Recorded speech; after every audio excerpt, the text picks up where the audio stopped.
অনেক দিন ধরে তেলাপিয়া মাছ খাই না, ভাবলাম আজ তেলাপিয়া মাছের ঝোল রান্না করি। আসসালামু আলাইকুম, কেমন আছেন সবাই?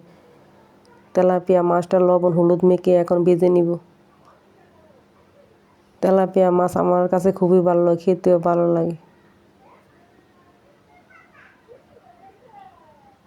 মাছ ভাজা হয়ে গেছে,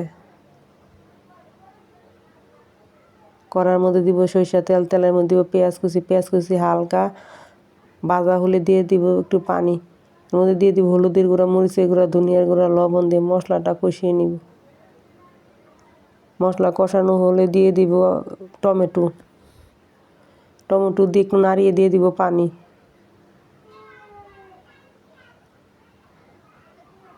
তেলাপিয়া মাছের ঝোল রান্না করবো দেখে পানির পরিমাণটা একটু বেশি দিয়েছি। এখন দিয়ে দিব কাঁচামরিচ, দিয়ে দিব ভেজে রাখা মাছ দিয়ে একটু নাড়াচাড়া করে নিব।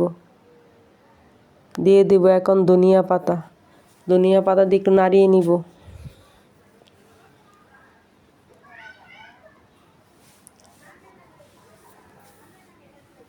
তেলাপিয়া মাছের ঝোল রান্নাটা প্রায় হয়ে গেছে।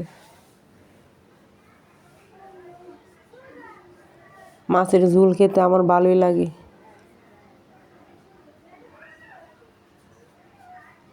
মাছের ঝোল রান্না হয়ে গেছে, কালারটাও সুন্দর হয়েছে।